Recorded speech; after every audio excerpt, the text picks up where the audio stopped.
So, once na i-open natin ang ating Tekla Structure 2023 or by the way, the latest version is 2024. So, makikita natin itong welcome banner na to na meron tayong tinatawag na environment. So, this environment, we have a something like around 30 different environment. So, ano ba tong environment na to? So, ang environment is ito yung ginagamit, depende doon sa project na gagawin natin. So kung tayo ay gumagawa ng US project, especially for steel structure, then yung mga profile na available dito sa environment is sa US, mga W section. Pero kapag British standard, then UB section.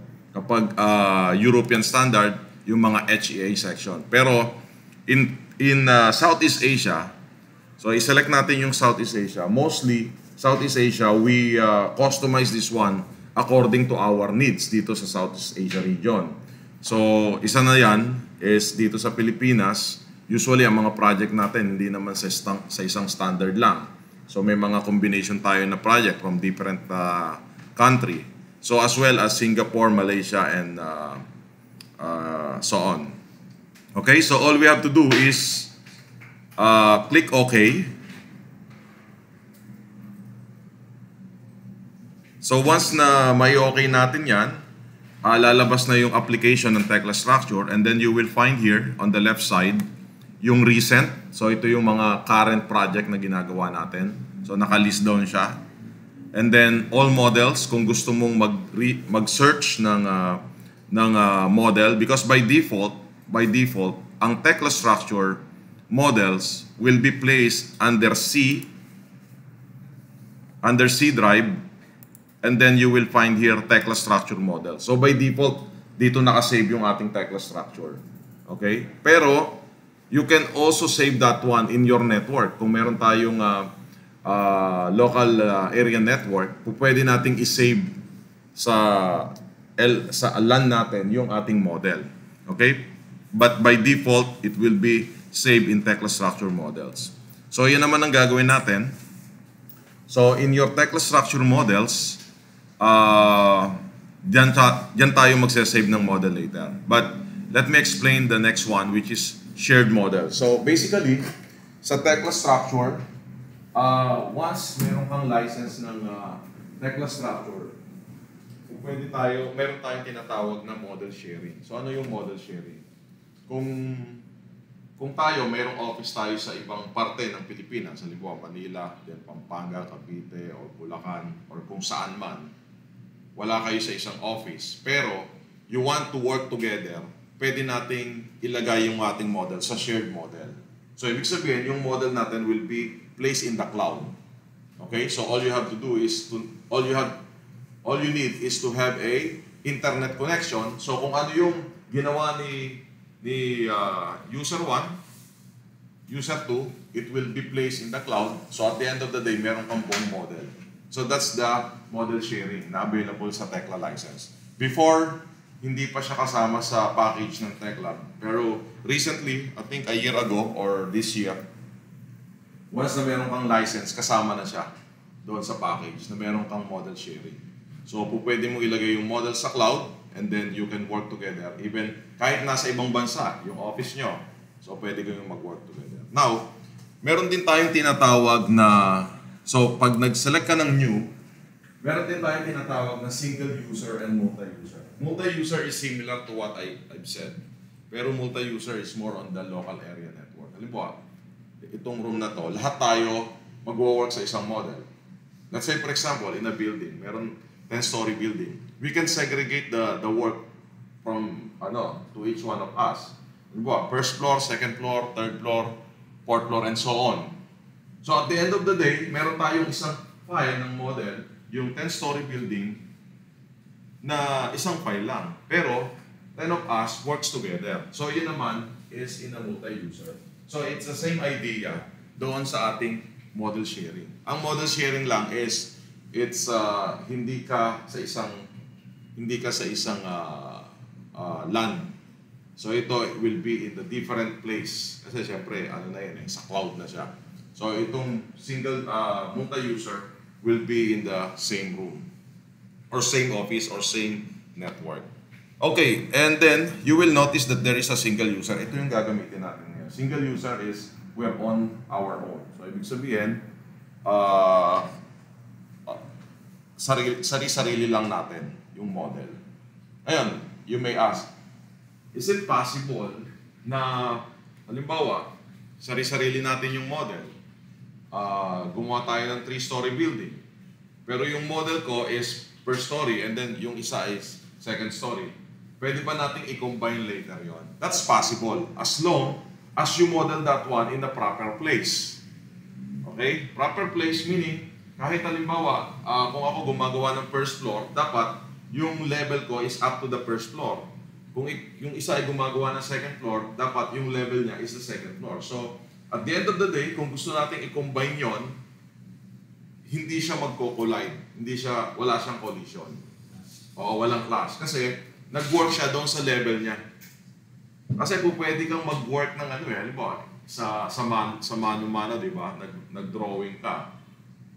Pero, yung drawing mo as wala naman siyang coordinates. Okay? Pero halimbawa, ginawa ko siya sa 0-0.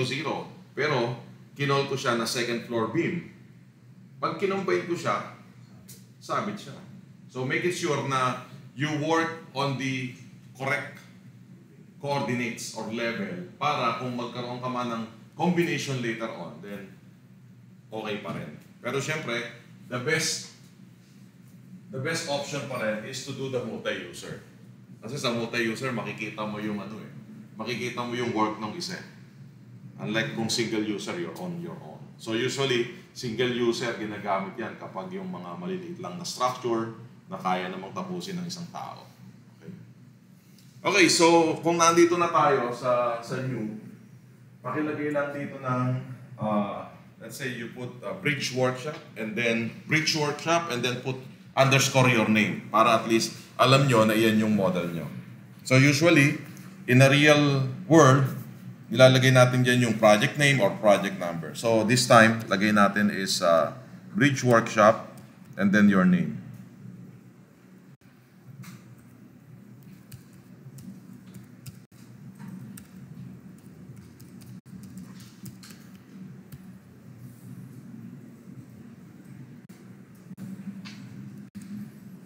Okay, then hit create.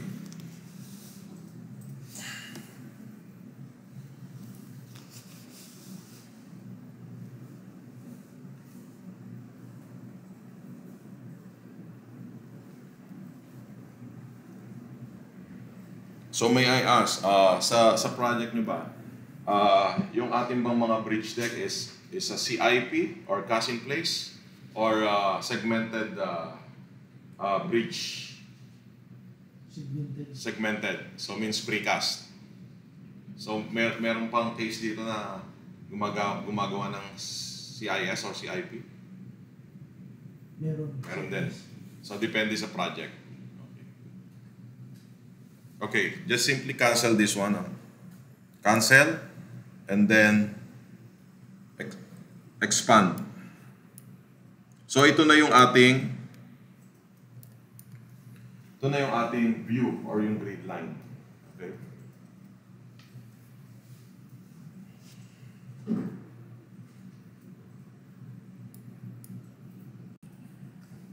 Okay.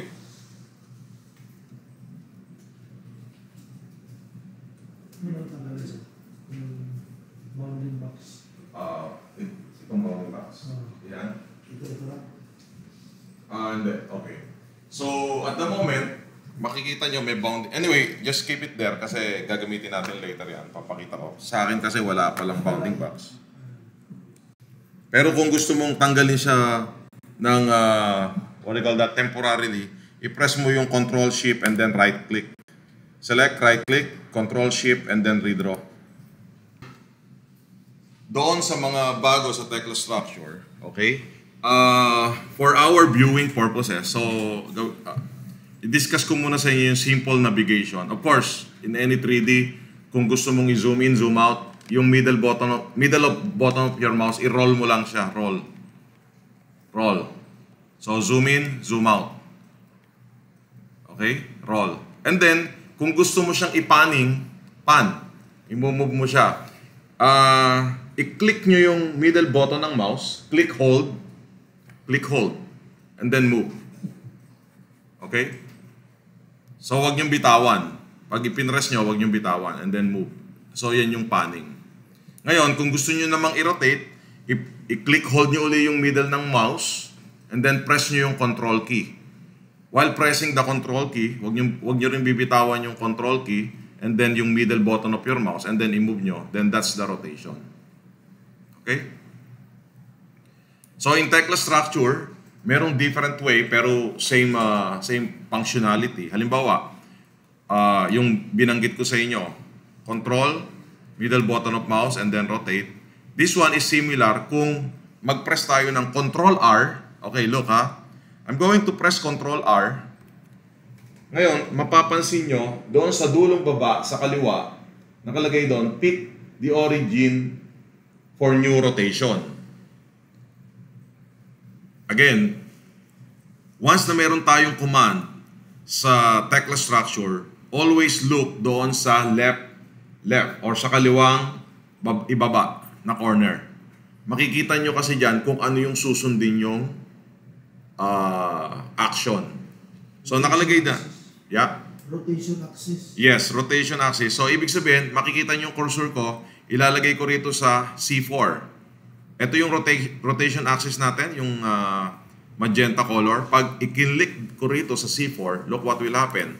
Lilipat dito. So ngayon, pwede ko ngayon siyang i-rotate without pressing the control key or middle button. Ang ipe-press ko lang is yung left button of your mouse. Look. So that's the same functionality but different command. Nakuha nyo? So control R, ipipick mo yung view kung saan mo i-rotate. And then, all you have to do is to click the left button of your mouse. Hindi mo na kailangan yung control and then middle button. Pero, again, that's an option. Sa inyo, kung mas madali sa inyo yung control and then middle button, yan. Kung hindi naman, control R and then pick the view. And then, so same functionality, different command. Sa pag-create ng bridge, we need an alignment. Okay, alignment. So alignment usually comes from the Civil 3D or doon sa mga software na nag-create ng topo and then we can extract the alignment. So we don't have the Civil 3D file now. Okay, at the moment since we're doing the basic workshop here. So i-modify muna natin itong ating grid line. So itong grid lines natin will serve as our alignment.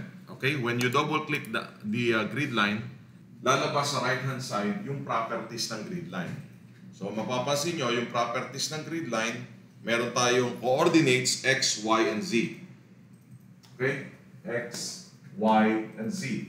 So, ano yung X, Y, and Z? So, yan yung X, horizontally, and Y. And then, Z is vertical, going up and down. Okay?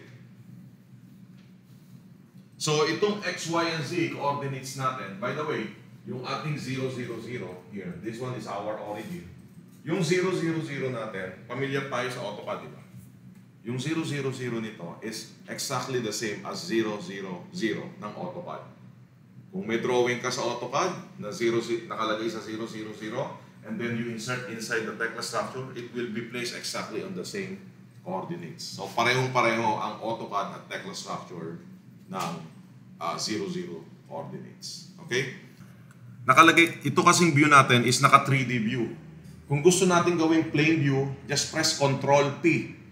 P as in Philippines. Control P. As plan or plane.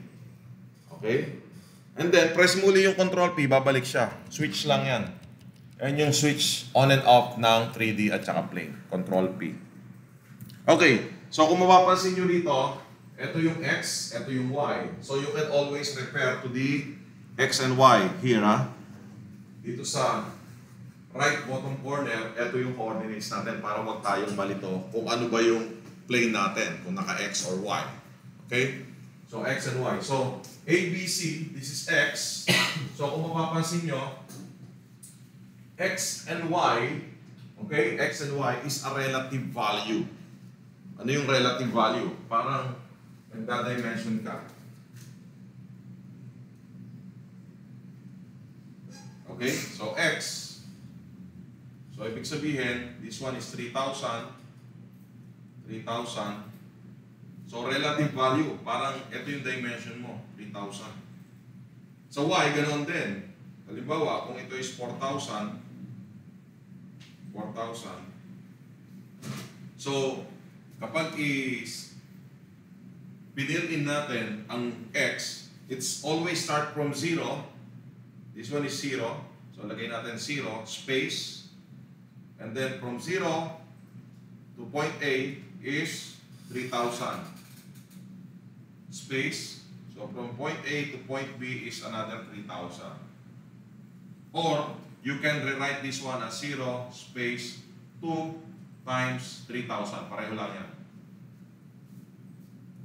That's a relative value. Parang pag may drawing tayo, nag-dimension tayo from one section to another section. So, relative. Yun ang value ng X and Y. So, Y is the same. So Y starts from 0, space. So, from point 1 to point 2, then 4,000. Point 2 to point B, 3, another 4,000. Or 0, space, 2 times 4,000. It's the same. So again, this, we call it a relative value. Relative value. And again, kapag naka-3D tayo, naka-plane X and Y, hindi natin makikita yung Z direction. Z direction will be in the other view. Okay? But, to explain with Z section, halimbawa, ito naman yung ating elevation. And then, meron tayong dimension dito na 3 meters, 3 meters, 2 meters. So, dito ito yung 0. Again, how to write this one? Z. So, sa Z direction, it will be an absolute value. Ano yung absolute value? Sa dimension natin, parang nagra-running dimension tayo. Di ba ang running dimension always starts from the baseline? So, meaning, from 0, space. So, 0 to first floor, how much? 3,000. 0 to second floor, 6,000. So, add nyo lang siya. Then 0 to third floor, 8,000. Pero this time around, you cannot write 0 space 2 times 3,000. That's wrong. Hindi natin ginagamit yung multiply mo yung value sa number. Kasi hindi siya mag-work. Dahil sa elevation, sabi ko nga, ang elevation, it works as absolute value. Okay? And that's it. So, let's try to change this one. Okay.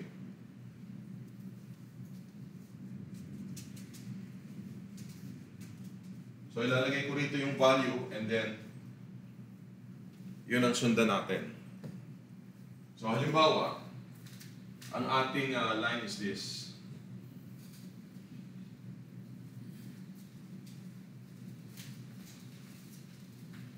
Tatlong line. So, since we're talking about, let's say, a linear bridge, okay, 1, 2, 3. Elevation yun, sir? Plan. 1, 2, 3, 4 lang, 4. So sa 4, halimbawa is, this one is PR1, PR2, PR3, PR4. Okay?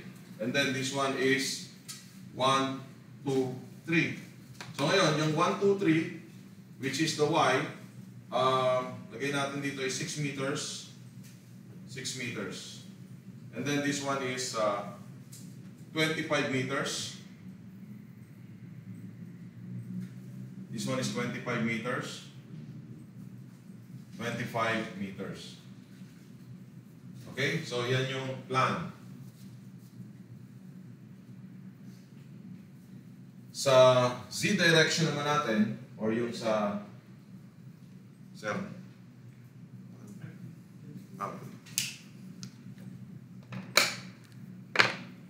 So, sa Z direction,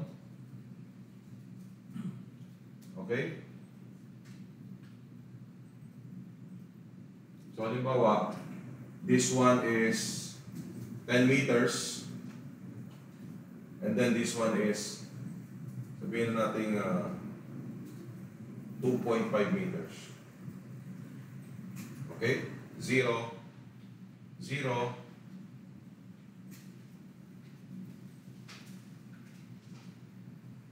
so, let's say this one is top of footing. This one is level 1. Or kung ano mang label ang gusto nyo ilagay dito, level or top level.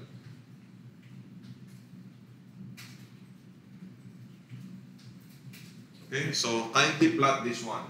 So, ibig sabihin, this one is X, this one is Y, and this one is the Z direction.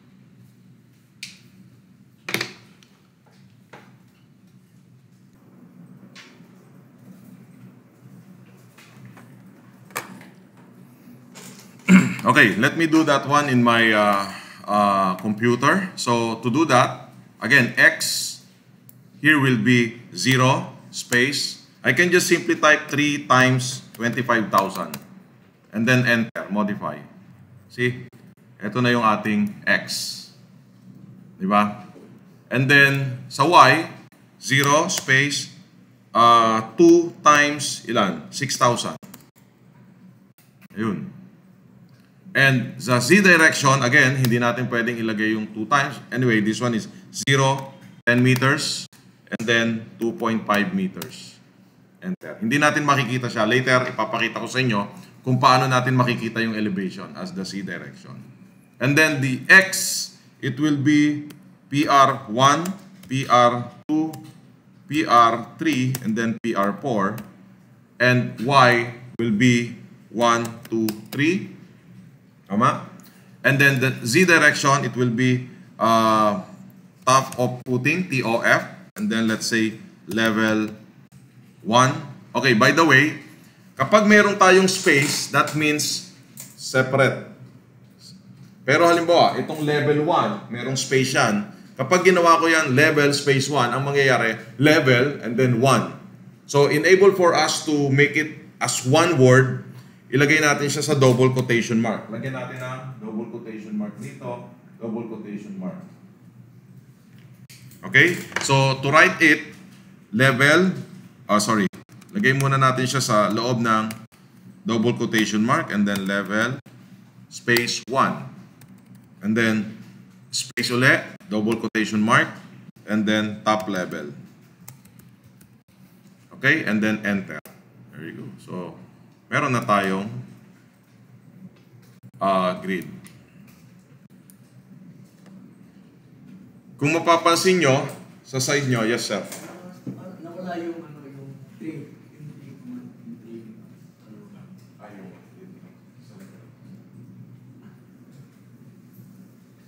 So, dito, kung mapapansin nyo, sa computer nyo, mayroong box. Yung box na iwan dito na maliit, di ba? Yung box, yung kanina, yung tinago natin. So, that's what we call work area. Yun yung work area natin. Ibig sabihin, nandiyan pa rin yung model, pero kung yung box mo is naandito lang, ito lang yung makikita mo na visible. Ngayon, to expand the work area, kindly select i-select nyo lang itong view. Means, pag nakita nyo itong yellow line na yan, ibig sabihin, you're selecting the view. Kapag nag-right click tayo, kita nyo yung fit work area. Select nyo yung fit work area. Sige, select the fit work area. Ayan. Yung work area mo na-expand. Kapag big work area. So, big work area ba? Right. Big work area. Yung, so, control. Okay yan. Okay. So, fit work area, then makikita natin yung buong fit work area. Ayan. So, ito na yung kabuuan ng ating page. Okay. Again, sabi ko nga sa inyo, kailangan nating may model to, no? So, ngayon, kapag ipinrest natin ang Control I, kindly press Control I. Control I is the list of our view. Sa ngayon, ang view natin dito is 3D. Subukan yung iselect yung 3D sa right side and then i-click nyo yung arrow sa left side. Arrow going to left. Anong mangyayari? Nawala. Okay, it's not that it's deleted, hindi siya deleted. Hidden lang siya. Ibig sabihin, hindi mo ginagamit, itago mo siya, lagay mo sa kaliwa. Ngayon, kung gusto mong gamitin, select mo lang siya or double click, babalik uli siya. Ayun yung list ng ating view. Ngayon, to create the elevation view and then the plan view, okay? All we have to do is this. Paki-select yung grid. Select nyo yung grid. I-highlight nyo yung grid. Select. And then, i-right click nyo. So, kanina, kapag nakaselect tayo sa view, iba yung menu. Kapag mayroon tayong sinelect na object or item, iba pa rin yung menu, pull down menu. So, dito sa pull down menu na to, nakita nyo yung create view. And then, along grid lines. Okay? So, i-click nyo yung along grid lines. May lalabas dyan na dialog box. Okay? Yung dialog box na yan, paki-hit yung create. Click nyo yung create. Ano mangyayari dyan? Yan. So, automatically, mag-create siya ng views. Okay? So, look. Along grid line, and then hit create. So, kung mapapansin nyo rito sa kanan, kanina, 3D view lang dito, di ba? Ngayon, okay, buksan natin yung lahat na yan. Lagay natin sa right. Select nyo lahat, lagay nyo sa right, then merong warning. Ano yung warning? Zero nga siya, di ba? 9 views lang. So, ibig sabihin, maximum of 9 views lang yung pwede nyo ipakita sa Windows, which is too much. Kasi sa modeling naman natin, ang kailangan lang natin 1 view or 2 view maximum. Pero ito, 9 views. Okay? So, pero anyway, you just click OK. And then, pwede nyo siyang i-tile vertically under this window. Tile vertically. So, ito yung 9 views. So, nakita nyo na ba dyan yung elevation? Napansin nyo kung nandyan yung elevation? Yung level 0, level 1. Parang mali yung ano. Ha?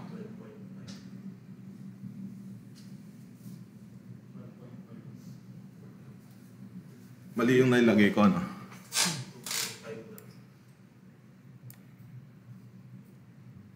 Hindi, tama naman. 12.5 dapat. 12,500. Yes. Sorry. Ay, tama. Tama, sorry. Mali nga. Okay, anyway. Okay, I stand corrected. Okay, sorry. Nalito ako doon, ah.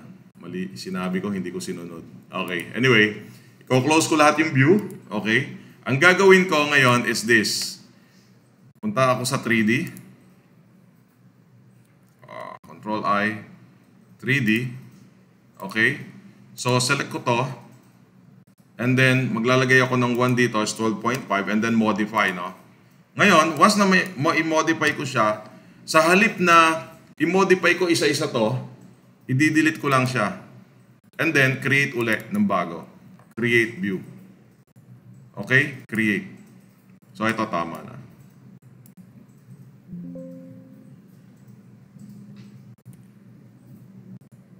Okay.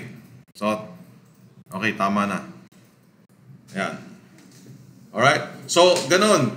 I mean, kung magkamali kayo, you don't have to worry na i-modify mo pa siya isa-isa. Kasi, ang kagandahan dito sa automatic creation ng view is pwede mo siyang i-delete. Pwede mo siyang i-delete and then pwede mong gawin uli ng mabilis. Alright? Or sometimes, nangyayari to. Halimbawa, create view along grid, di ba? Nag-double create ka. So, ibig sabihin, na-double yung creation ng view mo rito. Merong -1, -2. Sa halip na select mo yan isa-isa and then i-delete mo. So, ang gawin mo na lang is i-delete mo siya lahat and then get a fresh start. Create ulit. Okay? So, ayun, meron na tayong grid 1 which is, eto na yung elevation natin. So, okay, so far, any question here? Hindi ko ma-sure yung lahat ng... Ano sir? Okay. Ito.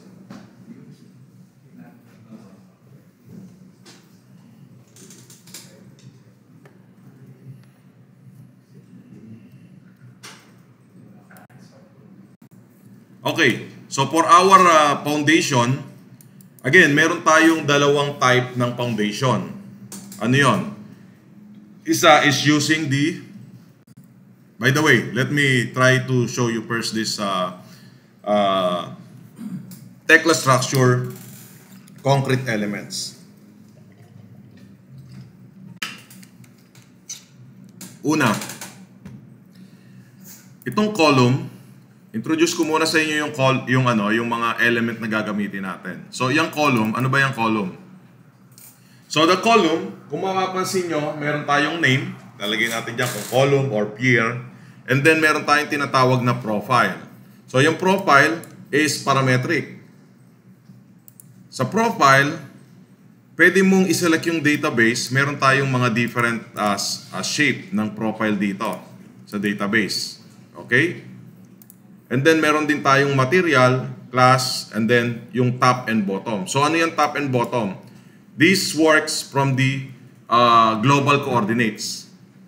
So, yung 0, yun yung 0 ng global coordinates. Then, pag sinabi mong 4, 5, so yung height ng column mo is 4,500. So, it could be precast or it could be cast in place. So, nakalagay dito, once na isinelect mo tong column, nakalagay dyan is pick point to create column. So, tingnan natin. Kapag nag-click ako dito sa part na to, ayun, nag-create na yung column. So, itong column na to is not just a 3D view. Hindi lang siya 3D view. Bakit? Once na in-inquire mo siya, inquired part, makikita mo na andito na yung volume ng concrete at weight ng concrete. So, imagine, kung gagawin natin to manually, meron tayong simpleng column na to. Paano natin i-calculate yung volume? Width plus height plus base. Eh dito, ang gagawin lang natin, right-click, inquire, part, and then eto na agad yung volume ng concrete natin and area. Kapag nilakihan ko yung size nito, halimbawa ginawa kong 1 meter by 1 meter, enter. So, inquire mo siya. Ayun, yung volume niya naging 4.5 cubic meter. So, mabilis mong mako-compute kasi it's not just a 3D view. It's an object. Kaya mapapadali yung trabaho natin. Isa pa lang yan. Eh, paano kung marami? Diba? Okay, next. So, sa column, all you have to do is to pick one point. And then, magpe-place na siya dyan kasi meron na siyang size at meron na siyang height. Pero sa beam, it's different. Kasi sa beam, meron na rin siyang height and width. Pero sa beam, kailangan mong i-click yung 2 points. 1 and then 2. So, para makuha mo yung beam. Sa column, just 1 point. Sa beam, you need to pick 2 points. Para alam mo kung saan magsisimula at magtatapos yung beam. And then, same thing, meron tayong profile na pwede mong palitan. 1,000 by 500 enter, so automatically it will change. And then, kung titingnan mo, inquire part, so ikakalculate niya rin yung volume, area, and so on. Yung properties niya. So ngayon, itong dalawa na to, meron tayong tinatawag dito na custom inquiry. Tingnan nyo, kapag sinelect ko tong column, lalabas dito yung volume ng concrete. Kapag sinelect ko ship, itong beam, i-add niya yung volume ng concrete sa column at sa beam. So, eto. Immediately, I can say, hey, meron akong 7.5 cubic meter ng concrete dito. So, mabilis ang calculation natin. Okay, next is slab. Yes, sir. Huh? Okay.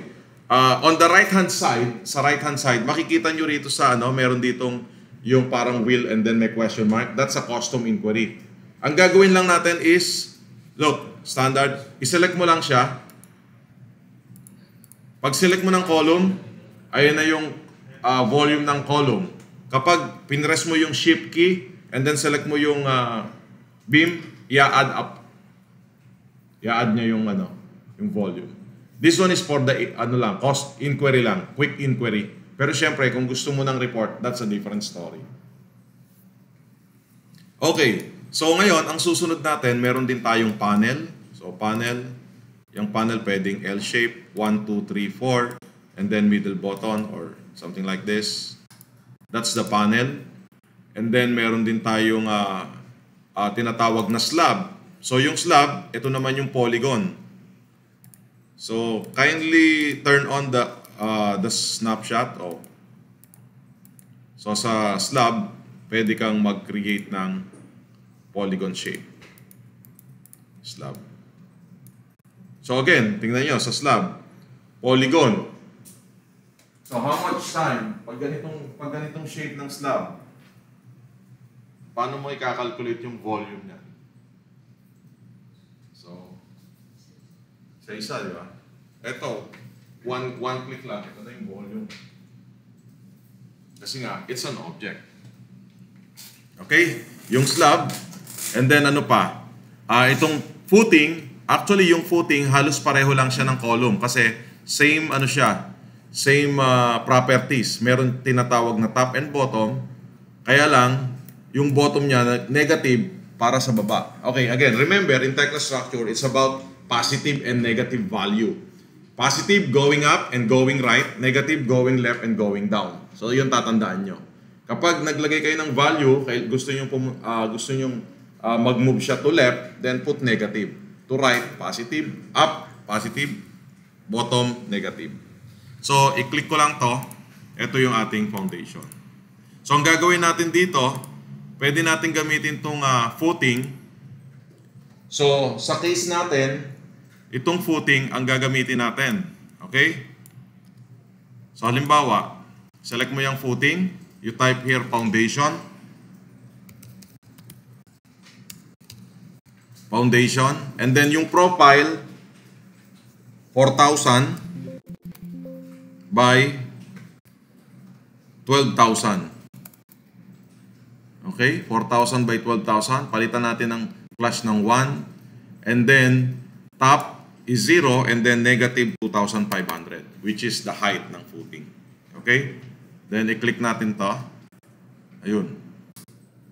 Pero, dapat dito is naka-top. Gawin na natin tong 5,000 para medyo malapad. 5,000. 5,000 na yung width ng footing.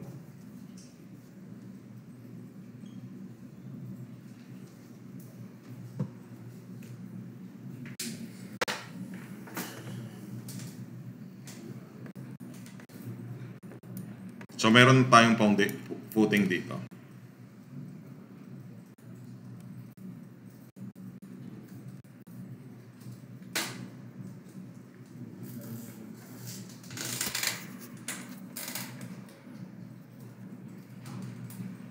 Okay, kung gusto nyo i-rotate, meron tayo ditong position top, front, back. So pag nilagay natin top, kung gawin natin front, enter, nagro-rotate siya 90 degrees. Kung maglalagay ka ng value dyan, halimbawa, front, bago 45, so that's a 45 degrees rotation. And then, kung mapapansin mo, meron din tayo ditong tinatawag na depende. Kung gusto mo ng clockwise is positive, negative. Pag positive 45 degrees, I think clockwise or counterclockwise. Depende eh. Pero,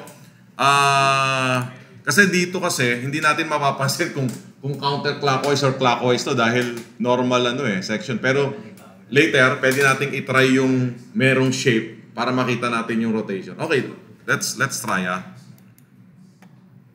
Halimbawa, 0.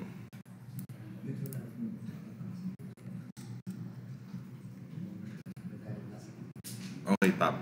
Anyway, merong isang way kung gusto mo ng makita kung clockwise or counterclockwise. Okay, Control P. Okay, look at this So tinatanong mo kung clockwise or counterclockwise. Pero I don't think I can use this one. I think there is a better tool for that. So kung mapapansin nyo, pag isinelect mo itong foundation, meron ditong tinatawag na contextual toolbar. Okay, yung floaty. Ewan ko kung naalala nyo yung Microsoft, di ba? Pag yung nagtatype ka, lumalabas yung text. That's floaty. So we copy this from there. So pag sinelect ko tong foundation, meron siyang contextual toolbar. Mapapansin mo tong position dito. So pag i-click mo yung position, makikita mo meron ditong rotation wheel. So eto, kung gusto mo ng clockwise, ayan, clockwise. Counterclockwise. So halos pareho yung value kasi kaya lang dahil eto nga. So mas hindi mo na kailangan yung positive negative. Ito lang pwede mo nang gawin. Okay? Kung hindi, ayan, halimbawa kailangan to is 90. Kung hindi mo mailagay sa 90, pwede mo rin siyang i-type dito 90.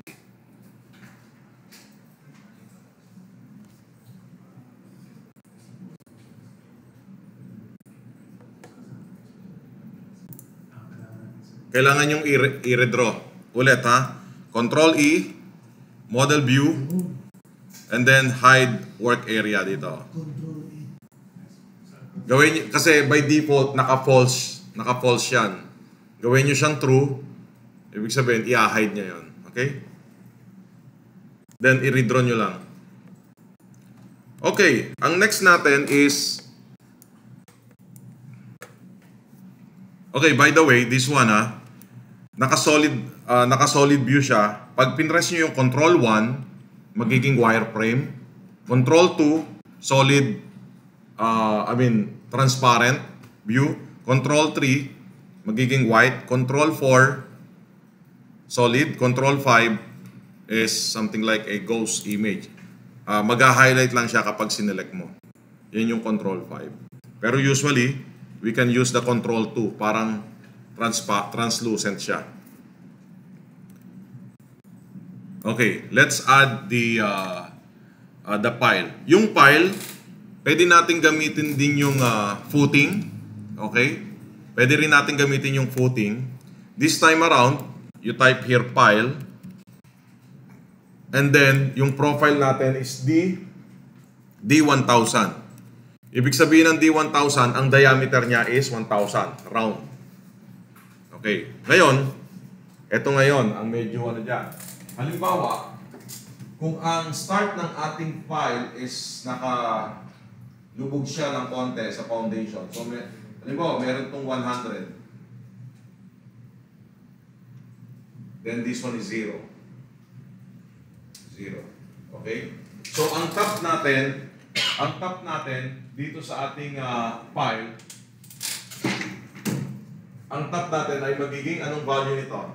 Negative. Negative Kung ang bottom ng foundation natin is 2.5, then iaangat natin siya ng 100, Negative 2.4. negative 2.4. So you type here, negative 2.4.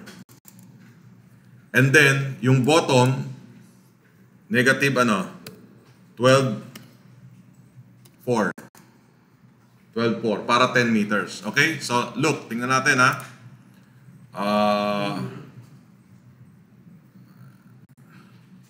I-select lang natin yung center. Okay, mapapansin nyo, hindi lumabas dito, di ba?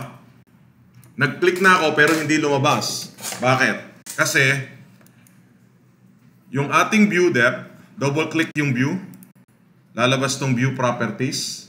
Tama? Then, i-type nyo rito is 15 meters. Dito. 15 meters down, and then modify. So, ayun na yung ating file.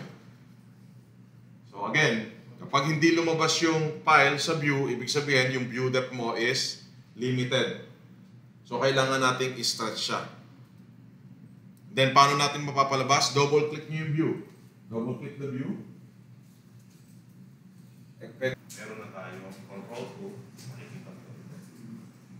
Okay? So, ang gagawin lang natin, once na meron na tayong file, so, ang gagawin lang natin is i-move natin siya in the correct position. So, halimbawa, this one,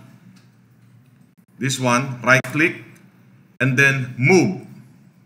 Linear. Okay? Ulit ha. Right-click, i-select nyo yung file. Select nyo yung file. Right-click. Okay? Right-click. And then, makikita nyo yung Move Special Linear.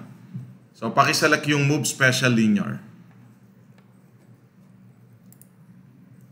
And then, yung movement natin is to the X direction. Makikita nyo, X direction, di ba? So, lagyan natin ng value yung X. So, lagyan natin dito ng 1,500. And then, move.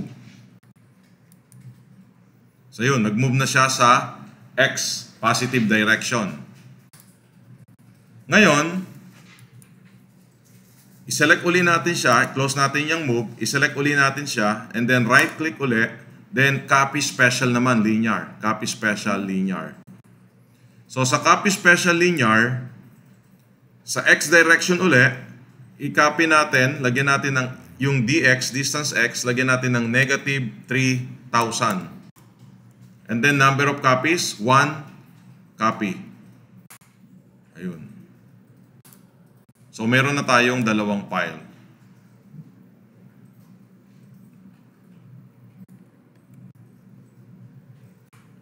Okay? So, ulitin natin ha. Doon sa hindi nakasunod, ulit. I-select natin yung file, right-click, move special, linear. So, X direction, positive 1,500, move. After ma-move, i-select uli natin yung file. This time, you copy, special, linear, and then negative 3,000 sa direction X. Number of copies is 1, and then copy. And there you go. So ngayon, wag na nating i-close itong copy kasi pwede natin siyang gamitin. This time, ika-copy natin siya going down. Sa Y direction, which is, anong value nun? Kung 6 meter less 1 meter, it will be 5,000. So dito, negative 5,000, copy. And then positive 5,000, copy. So ayun na siya. Ito na yung ating file.